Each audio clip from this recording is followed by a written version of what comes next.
So now the discussion comes back to the big one.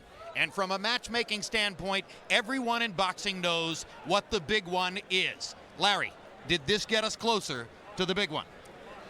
Jim, never underestimate boxing's tendency to occasionally knock itself out.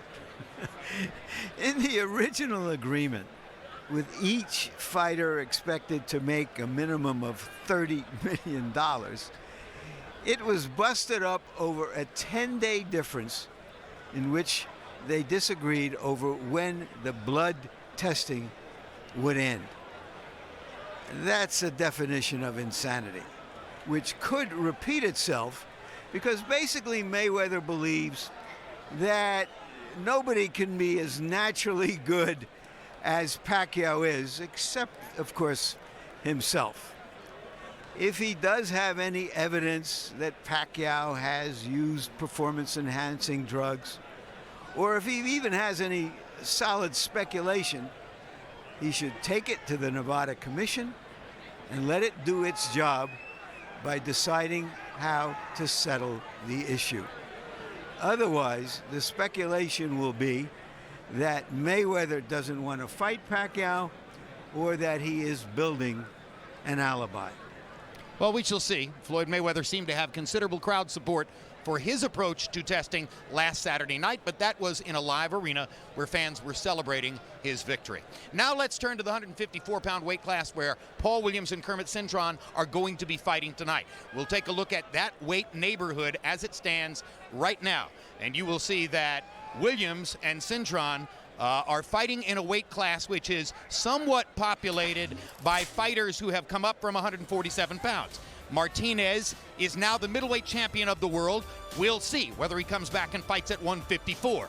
Williams still says he can campaign at 147, 154, or 160. His only loss was at welterweight to Carlos Quintana. Sergey Zinziruk is a very good European fighter whose record may be just as good as it looks, although against less than well-known European opposition. Kermit CINTRON's only two losses were to Antonio Margarito before Margarito was upended for the hand-wrapping incident. Yuri Foreman has a title in this weight class. Miguel Cotto is hoping to take it from him on June 5. Corey Spinks lingers near the top because of his defensive skills. Alfredo Angulo is a straightforward banger who was outboxed by Kermit CINTRON for his only loss. And Emmanuel Stewart, as we get ready for CINTRON against Paul Williams, you have specialized knowledge because before Ronnie Shields took over as CINTRON's trainer, you were training and managing Kermit CINTRON. So people point to his big right hand and say he's got a chance. How good a chance is it? There's a very good chance. The biggest problem for a guy like Paul Williams is always a puncher because he throws punches so rapidly and so many combinations that it takes a puncher, someone that he can respect, or must respect, to slow him down. So far, he has not fought anyone, to my knowledge, that has the punching power of Kermit. Plus, Kermit has good boxing skills. The biggest problem with Kermit, as everybody knows, and even his own trainer, Ronnie Shields, said, you don't know where he's going to be emotionally. He goes through his emotional tides, even during a fight. But if he's in a good, strong state of mind, he could be a problem for Paul Williams. On the other side, Paul Williams is the exact pressure guy that destroys Kermit because he puts a lot of pressure. Similar to Margarita, different style, but still he puts a lot of pressure, and sometimes Kermit has wilted under that pressure. But in this fight here, Williams has got to put a lot of pressure. I think the fact that he has been stable in his performances is why he is the favorite tonight as compared to Kermit. All right, tail of the tape now for Paul Williams against Kermit CINTRON. Two very tall fighters for this 154-pound weight class. CINTRON at 5'11", giving up 2.5 inches to Williams, who's nearly 6 feet 2 inches tall. They weighed in within a half pound of the 154-pound limit. Williams is up to 163 and CINTRON up to 162. So functionally, they fight as middleweights tonight. A 2-inch arm length advantage for Williams, measured from the armpit to the end of the fist. Rules of the bout with our unofficial ringside scorer, Harold Letterman. The Paul Williams Kermit CINTRON fight is scheduled for 12 rounds using the unified rules of the Association of Boxing Commissions. There is no 3 knockdown rule. The doctor or the referee can stop the fight. The case is caused by an accidental headbutt. We go to the scorecards after 4 rounds have been completed, and you cannot be saved by the bell in any round, including the 12th and final round. Jim. Thank you, Harold. Kermit CINTRON came late to boxing after a superstar high school wrestling career in Reading, Pennsylvania.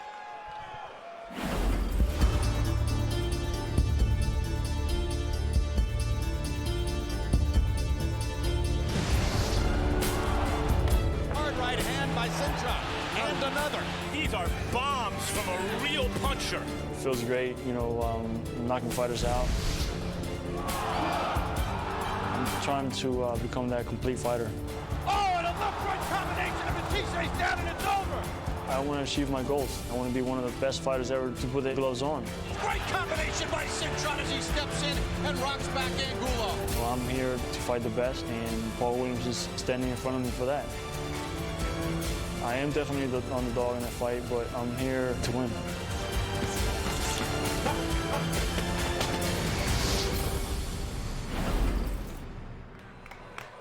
Maybe one of, if not the most naturally all-around gifted athletes that I have ever dealt with, whether it's basketball, bowling, or anything. Phenomenal athlete. But he just, I don't think it's about the stage that he came, stage of his life that he came in the box. It's just mentally, he's that type of a guy. He's a very emotional guy. Paul Williams is a happy-go-lucky kid from Aiken, South Carolina. What a performance by Paul Williams. A guy fight me, he going in the ring with a straight warrior. I don't stop till it's over. You're gonna have to fight me. He's 6'1". He never stops throwing punches.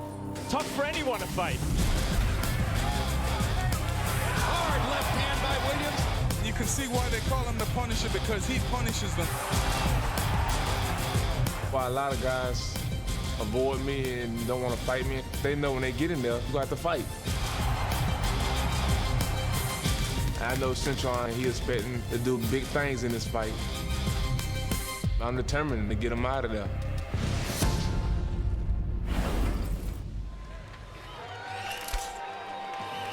So, Paul Williams, he's called the Punisher, which is a kind of generic, no get your attention kind of nickname. I think of him as the Candy Man because he walks around with pockets full of candy, feeding himself sugar all day long. And I'd like to call his right jab the peppermint stick and his left hand good and plenty. Well, Larry, we can tell that you stayed up late last night. Emmanuel, this guy has risen to the point where many experts rank him the #3 pound-for-pound fighter in the world, and he really has no fan following that you can define or isolate somewhere. You ever seen anything like it? No, I haven't. But he's just a good fighter. He doesn't have that kind of a personality where he goes out trying to market and sell himself. But it happens to some fighters that they get their recognition later on in their career, like Marvelous Marvin Hagler did. But if he has another good performance like the Sergio Martinez fight, he will become a big popular. Yeah, he returns to the scene here of one of his greatest triumphs. He beat Margarito head-to-head here 3 years ago. Let's go to Michael Buffer now for the official introductions. Ladies and gentlemen, good evening and welcome to the Home Depot Center here in Carson, California, where tonight, Goose and Tudor Promotions, in association with DeBella Entertainment, is proud to present the main event of the evening. 12 rounds of boxing in the junior middleweight division.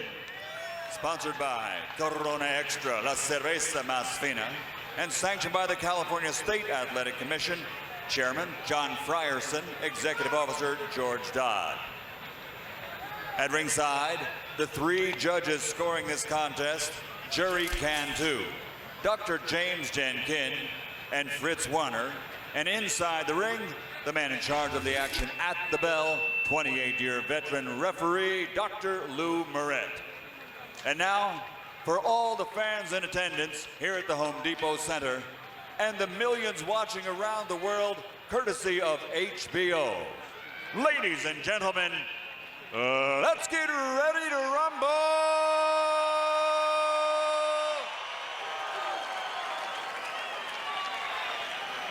Fighting out of the blue corner, wearing black, officially weighing in at 154 pounds. His professional record, 32 victories, including 28 knockouts, with 2 defeats and 1 draw. A native of Carolina, Puerto Rico now, training and fighting out of Houston, Texas, former welterweight, champion of the world, Kermit, the Killer CINTRON.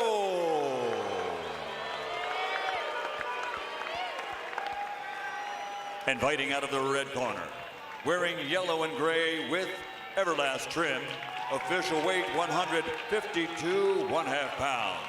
His professional record, 38 victories, including 27 knockouts with only 1 defeat.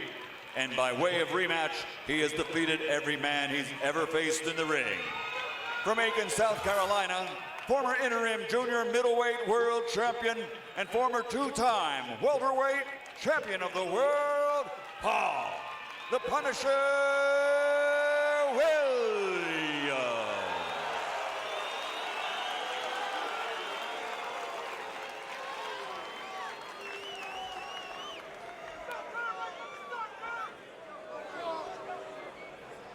Let's go. Paul. Kermit.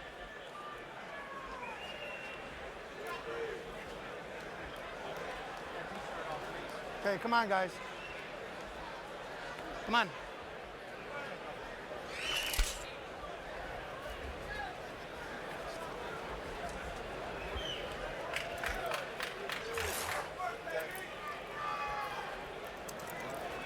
Okay, gentlemen, I give you your instructions in the dressing room. I want a good, clean fight. Listen to my commands. Shake hand, return to your corner, and await the bell. Good luck. If the Mayweather-Pacquiao fight can't be made again, are we looking at an alternative for Mayweather? Would he look up to fight a Paul Williams?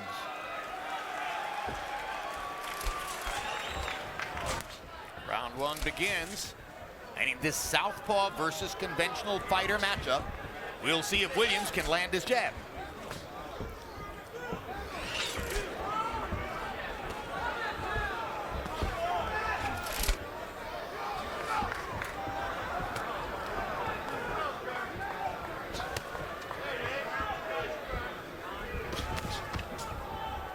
Emmanuel, I take it Cintron is not without some counter-punching skills. That can come in handy against a guy who delivers up to 100 punches per round, as Williams tries to do.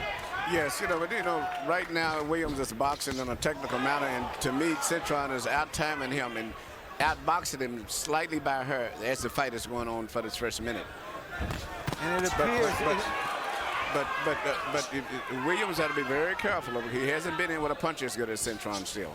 And Cintron has countered authoritatively already a couple of times. Larry? It appears that Cintron is standing in a position where he wants to throw that right hand, just as Williams wants to throw the left at him.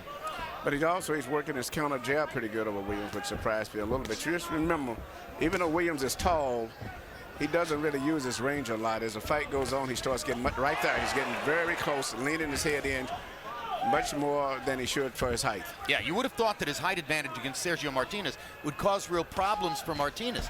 But Williams loves to fight, leans forward, engages with the opponent, and sometimes gives away his height advantage. That is true, and that's what a lot of people talk about him being tall, but he doesn't fight tall, particularly as the fight moves on. However, what he is that is functional in the fight is long. He can cover a lot of space in the ring with 1 or 2 steps, and his long arms give his punches extra reach. And that was a good example. He's able to land his long left hand, and then he pulled back right away, and Cintron being short was short of his punch. But if he had kept his head hanging in there, he's going to get caught by Cintron. Whatever he does, he better do it and get out. Yeah. Well, what Cintron has been able to do is lower the temperature here, not allow Williams to throw as many punches, at least at this early stage, while Williams tries to gauge him. You're right, Larry. Actually, for the most part, Williams is fighting Cintron's type of a fight at this stage. But you know, Williams starts off like this slowly, then he gets warmed up, and then he picks up the pace. And you saw Cintron's determination to try to fire a right hand there. 10 seconds. Landed a little right hand. Williams landed a right hook inside also. Williams lands a left hand. And an uppercut by a right uppercut by Paul Williams momentarily knocks Cintron back at the end of the round. Good round. He's playing right into your hands now. Give me a deep breath. Now listen. you still got a little bit too much range for him, okay? You got to pick it up, get a little bit closer though, okay? But that's why you got your head moving, okay? I don't want you running into that left hand, okay? I don't want you running into that left hand. You got to move that head, okay? But look. Just keep sending your feints, and keep sending your feints, and throw that jab and look for him to come. Wait on him to come. He's going to come. Believe me, brother, and it's going to work. He's going to cooperate. You just keep on being cool, throwing that jab and throwing that jab, and wait for him to come, and you throw that left hand down there, okay? You did good. You did excellent this round. But just keep your paw. All right, let's okay? go. Seconds out. Okay. Well, the first question we mentioned to you, would Williams be able to land his jab against the conventional fighter? And the initial answer from CompuBox is no. He was 1 of 32 in the first round. Overall, Williams 8 out of 56, Cintron 10 out of 38. Harold Letterman gave the round to Kermit CINTRON.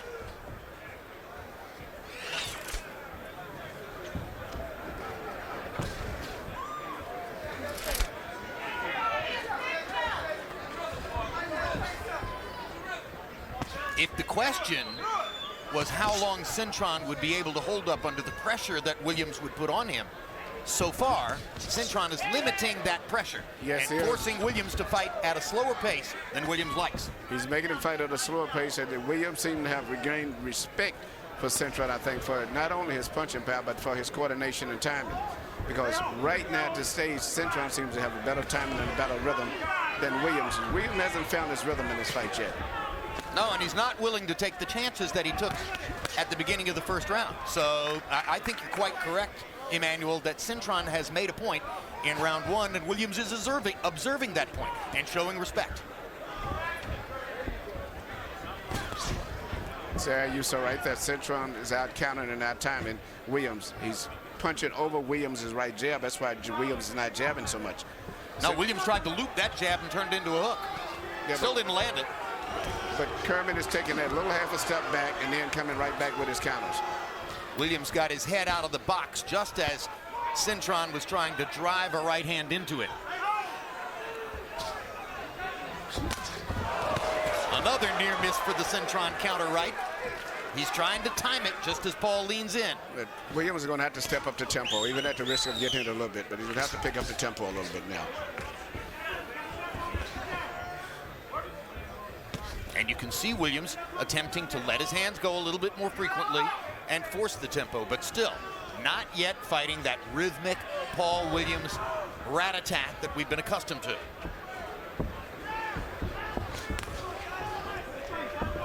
Cintron not going for Williams' feints.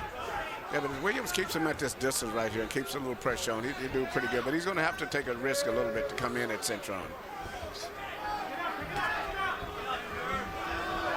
Crowd's getting a little restless. Now Williams launches a left hand. Cintron fires a body shot and goes by him. Knowing that Cintron has been fragile from time to time, it's a little surprising that Williams doesn't put on more pressure. I think he's having a problem because of Cintron's cat-like reflexes at this stage. It's bothering him a little bit. But as the fight goes on, you're going to see Williams step it up. See, right there is a good example. He threw a shot and laid in there instead of pulling back right away and got caught by a counter shot from Cintron.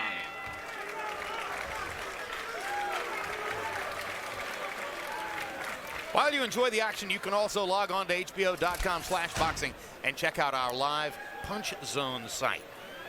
You'll be able to see and keep track of the Punch Zone stats as they occur during the course of tonight's fight, right here. I couldn't resist that. Okay, okay. Now look, that's 2 close rounds, baby, okay? All right? I'm thinking you're winning, but I'm not a judge. Okay? Give me a deep breath. It's all day. That's slow. Again. All day long. Okay. Everything looks good, though. I love the way the head moves. Keep the rhythm going. But get a little bit busier for me, okay? We got, look, let me tell you something. Why do you think this guy ain't rushing in on you, huh? Why? Okay, let's go get it then. CompuBox numbers through 2 rounds are unimpressive, and that favors Cintron. Paul Williams has thrown 75 jabs by CompuBox count in the first 2 rounds and has landed only 2. So that's why his percentage is so low. Right now, the numbers look much better for Cintron. Well, So far, Williams has looked like a wind turbine on a windless day.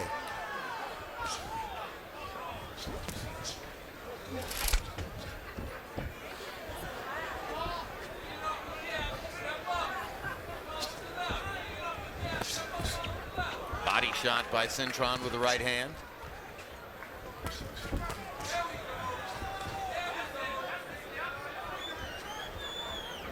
If you've never seen Kermit CINTRON before or followed his career, you may be shocked at the amount of respect that Paul Williams is showing him. But remember, Cintron has 28 knockouts and his 32 wins.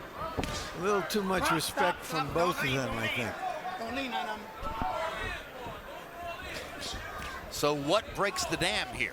Well, I think Cintron is fighting a good fight for him. Williams is going to have to, every time he goes in and throws his left, he knows Cintron is going to try to counter with the right. See that? Like that. He's got to throw the left and then pull back and come back with some jabs or something right away after Cintron throws his right. But he's going to have to pick it up because he's fighting a good fight for Cintron to maybe land a clean, solid shot eventually. But he's going to have to throw his left hand purposely and maybe even miss it on purpose and pull back right away.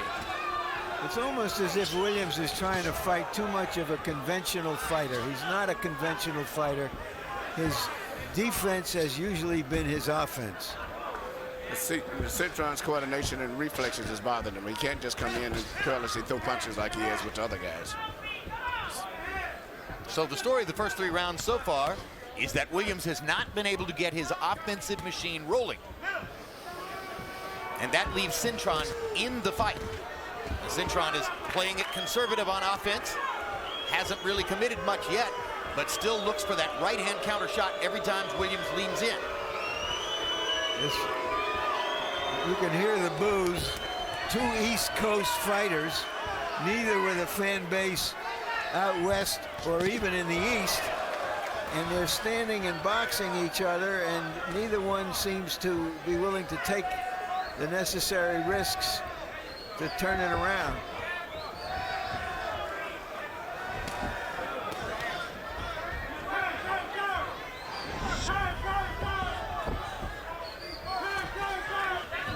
Well, I can see right now, it looks like Williams has made up his mind that he's going to step up the pace, even at the risk of getting hurt. He's going to pick it up. Yeah, you have he's to. Going to pick it up. He's going to have to. The onus is on Williams to make the fight. Yeah. This is his show. Yeah, create some pressure, make it a tough fight, because Cintron has shown that he has not been able to hold up under pressure in the past. Little left hook upstairs by Kermit CINTRON. Now Williams is starting to let his hands go more frequently. Up to that point, across the ring, Sergio Martinez was probably thinking, why didn't he fight me this way? I'd have been up 5 rounds already. Okay, look, we're going into the 4th round. Next Saturday night from New York City, a Boxing After Dark doubleheader featuring the U.S. debut of Amir Khan. Yes, he did get into the country. Defending his 140-pound title against Brooklyn native Ali Malignaggi. And Victor Ortiz squaring off with Nate Campbell, also in the 140-pound weight class. And tune in May 18 for the next Real Sports for a profile on USC's outspoken new head coach, Lane Kiffin. I'll take that right there, okay? All right? Come on, baby. Give me a deep breath, let that slow. Now listen. Bring back the hook. You got to do it. It's there, believe me. It's there, okay? So slip that left hand in there and come back with that hook. Turn out, okay? Now you got to give me a little more speed. You're not working with no speed for me, okay? CompuBox numbers in round 3 showed Paul Williams with an 11-6 advantage in connected punches. But so far, it's been woeful offense. 23 of 192 for Williams, 25 of 114 for Kermit CINTRON. We're into round 4. Harold, how do you have it through 3? You know, Jim, this is not a good fight so far. 29-28, 2 rounds to 1 Paul Williams. Now it's getting to be a good fight. Yeah, it got to be a good fight as soon as you started talking. Right, they must have heard me. 2-1, Williams. CINTRON won the first round with the counter shots. Paul picked up the pace a little bit, and 2 and 3 and won those rounds. 2-1 Williams. Now they're trading shots. What happened, Emmanuel? Well, and now they both go out of the ring, and CINTRON has taken a horrific fall off the edge of the canvas onto the floor. We've seen fighters come out of this with ankles that are bothersome. Referee Lou Moret is watching and waiting now for Kermit CINTRON to come back into the ring. From my angle, I can't see him, and now there we have an overhead camera shot, and clearly CINTRON is in a lot of distress. Harold, he's got 5 minutes, right? Yeah, they'll give him up to 5 minutes to, to get back in the ring and continue. He appeared to have braked his momentum prior to going off the edge of the table. Right. But perhaps the fall onto the table hurt him. I think he's motioning toward a rib. Or whatever it is, it doesn't look good. I'm right here with you, baby. All right. Now, we were in the middle of discussing the momentum of the fight. And let's take a look at the outburst. And Emmanuel, tell us, as you watch it, what goes on here?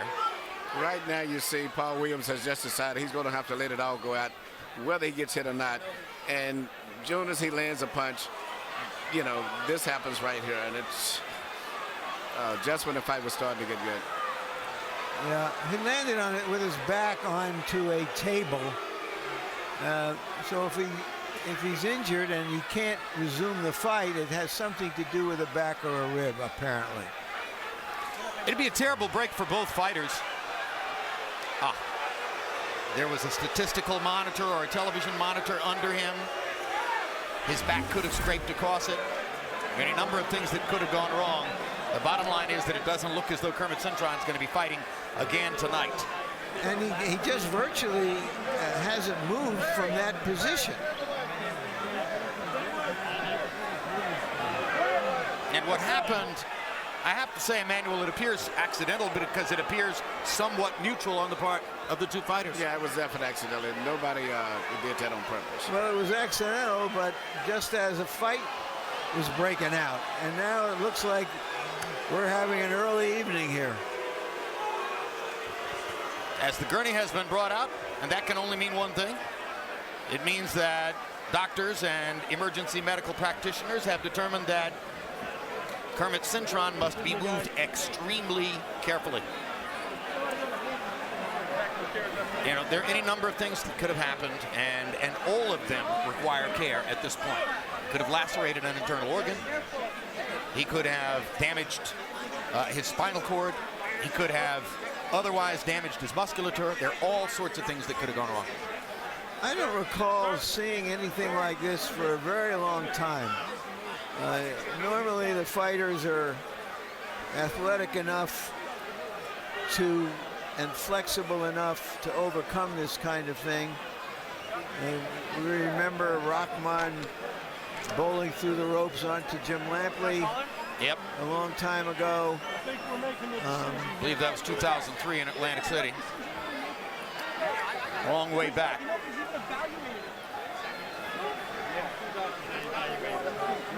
Both fighters will get paid. Everybody else is unhappy. Referee Lou Moret has gone around to all four sides of the ring and appears to be informing people that a fighter is not able to continue. Hey, look, there's Fernando Vargas in the khaki shirt with sunglasses standing back there behind the group. The heavyweight. Now. Should I go into the ring? Former junior middleweight star Fernando Vargas, but this junior middleweight bout has come to an end, and that is Kermit CINTRON in a prone position on the floor outside the ring, and not because of a punch, but rather because he and Williams first wrestled with each other, then tripped over each other, and CINTRON's body momentum carried him under the ropes and outside the ring.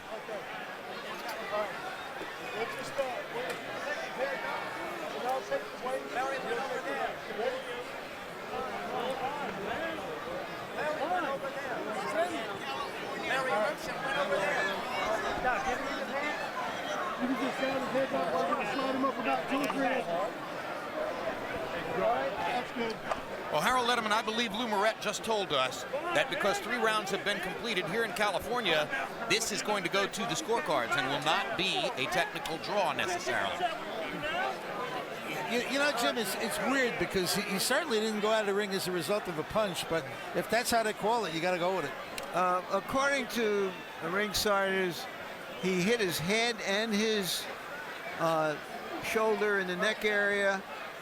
He said that he wanted to go on with the fight, but the doctor said he was not in position to do so. And Larry, we're being told that in the state of California, because this has gone 3 rounds, that the rule requires that they go to the judges' scorecards, and this is not going to be a technical draw. News to me. Yep, I agree.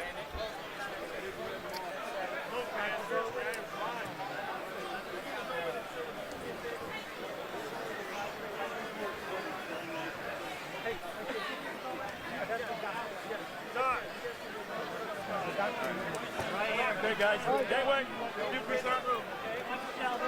Watch back.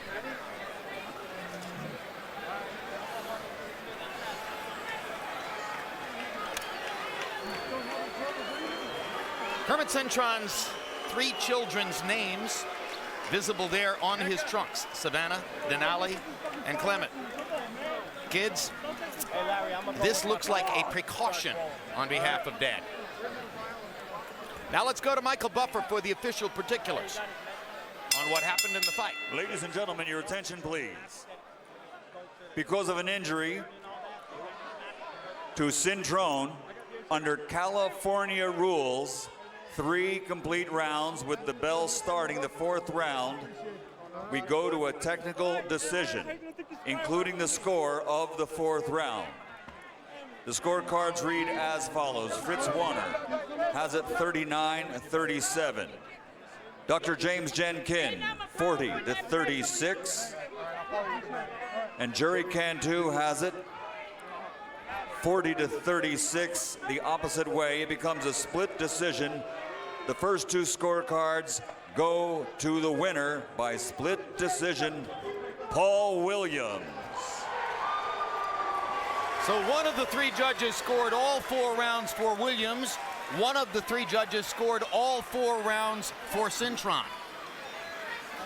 And therefore, the 3rd judge, who had a partial score in Williams' favor, is the one who decides it as a victory for Paul Williams. I'm sorry, 3 rounds plus doesn't seem like enough of a fight for Williams to have earned a victory here tonight. But those are the way the rules work in California. Final CompuBox numbers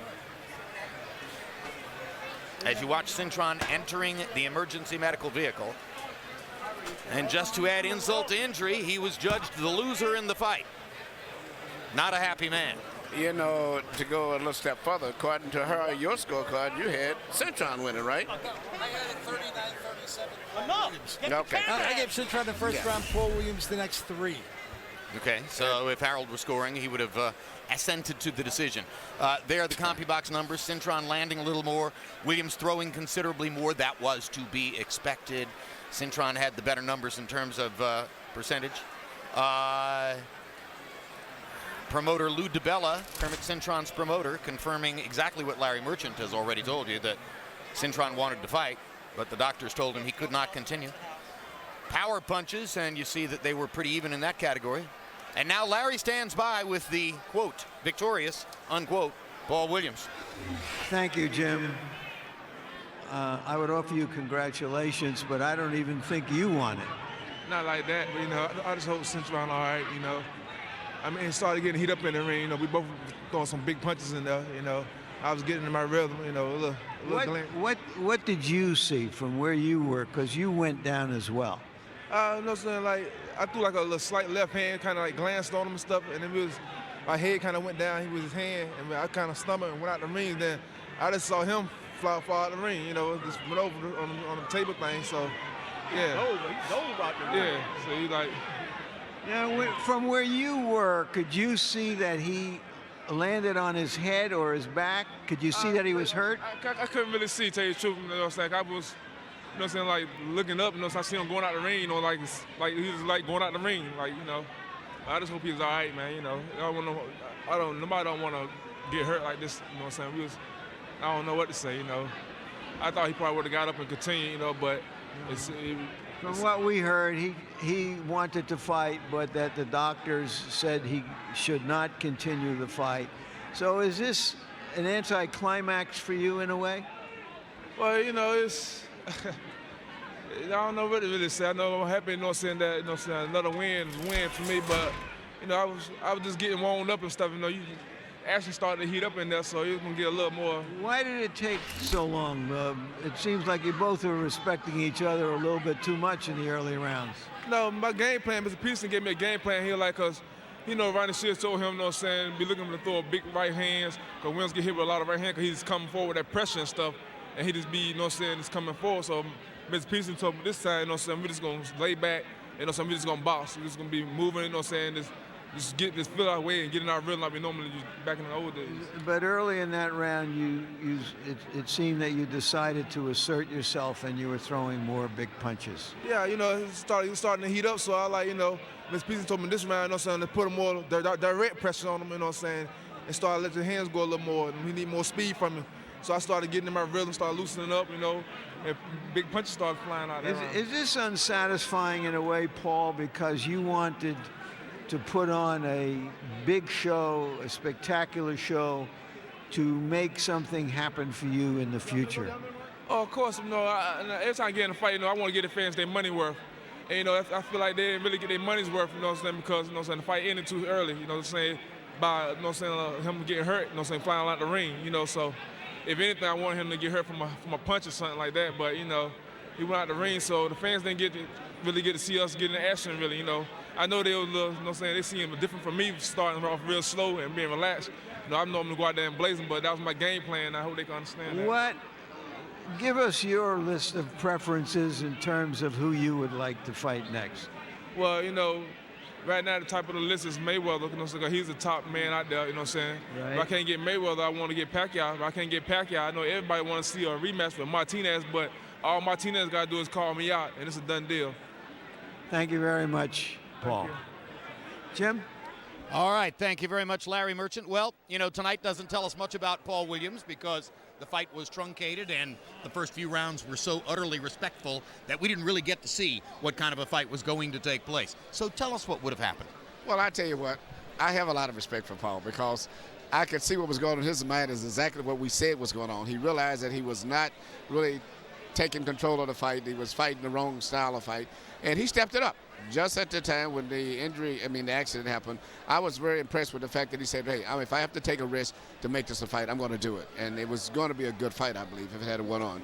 And I think the way it looks based on the history of Paul and Kermit, it would Mayweather favored Paul because he's been in those tight fights and seemed like he was getting to be very comfortable.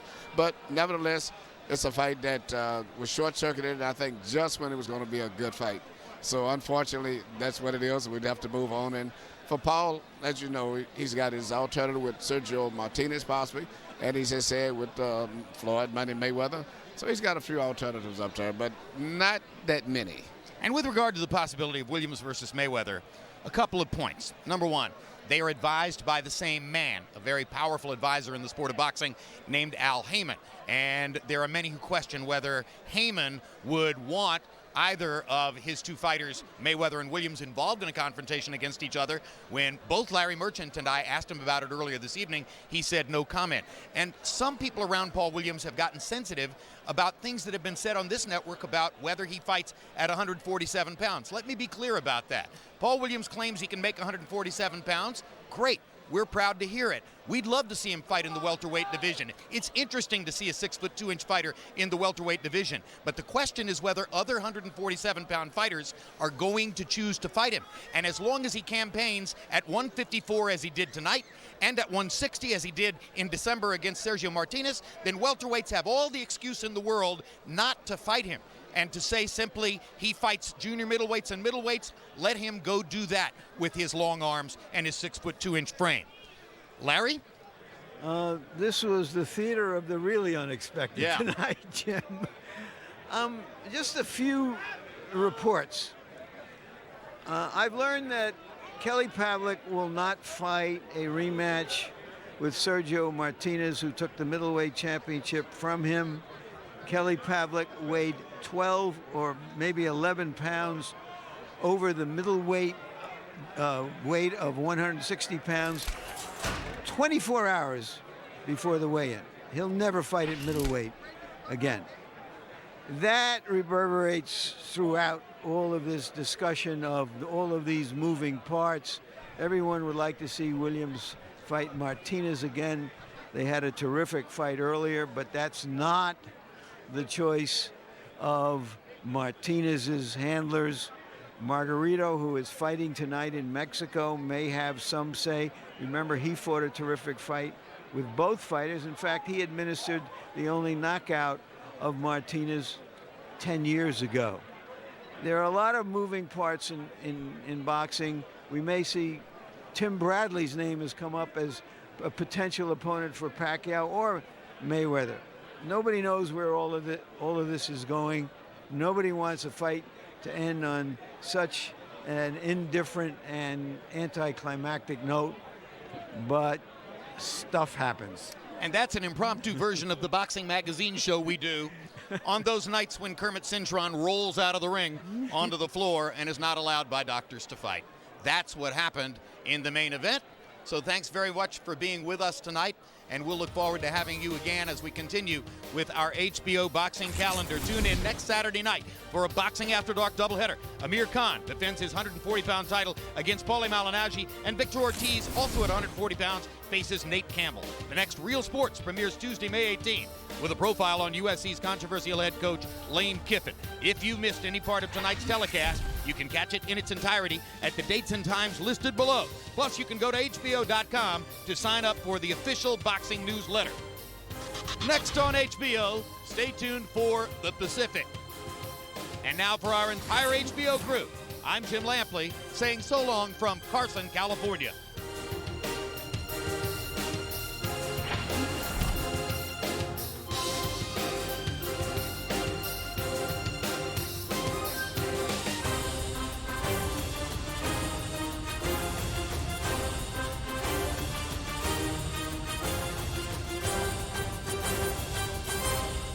This has been a presentation of HBO Sports.